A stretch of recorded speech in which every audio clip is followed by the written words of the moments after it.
change the world? Start off by making your bed. If you make your bed every morning, you will have accomplished the first task of the day. It will give you a small sense of pride, and it will encourage you to do another task, and another, and another. And by the end of the day, that one task completed will have turned into many tasks completed. Making your bed will also reinforce the fact that the little things in life matter. If you can't do the little things right, you'll never be able to do the big things right. And if by chance you have a miserable day, you will come home to a bed that is made, that you made. And a made bed gives you encouragement that tomorrow will be better. To pass SEAL training, there are a series of long swims that must be completed. One is the night swim. Before the swim, the instructors joyfully brief the students on all the species of sharks that inhabit the waters off San Clemente. They assure you, however, that no student has ever been eaten by a shark, at least not that they can remember. But you are also taught that if a shark begins to circle your position, stand your ground. Do not swim away. Do not act afraid.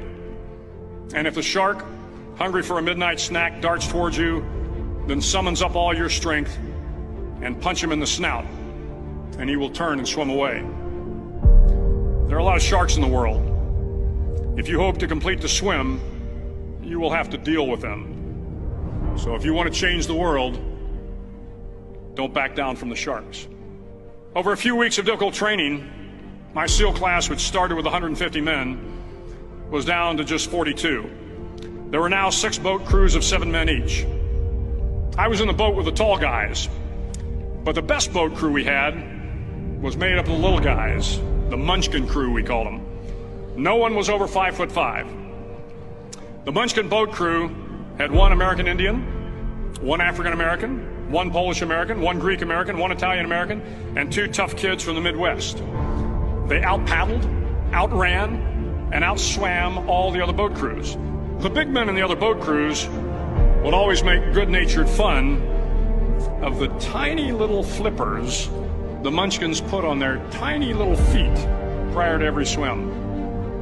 But somehow these little guys from every corner of the nation and the world always had the last laugh, swimming faster than everyone and reaching the shore long before the rest of us.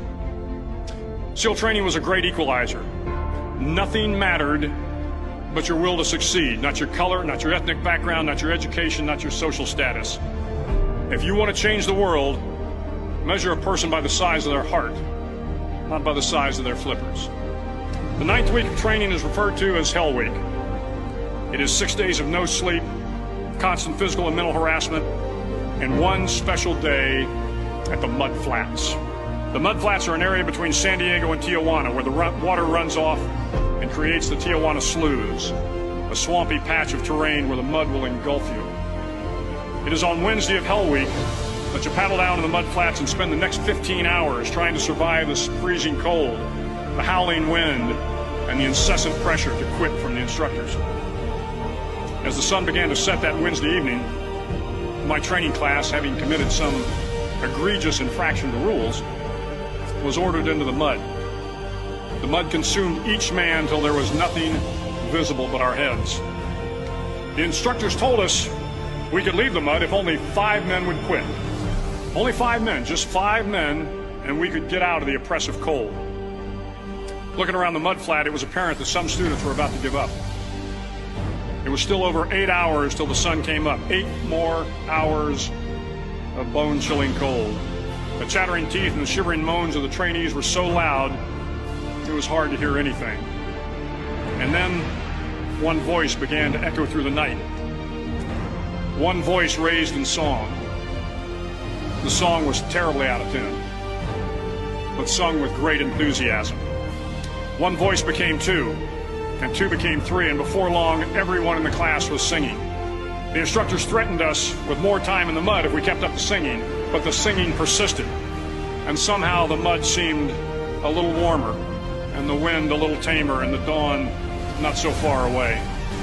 If I have learned anything in my time traveling the world, it is the power of hope, the power of one person, a Washington, a Lincoln, King, Mandela, and even a young girl from Pakistan, Malala.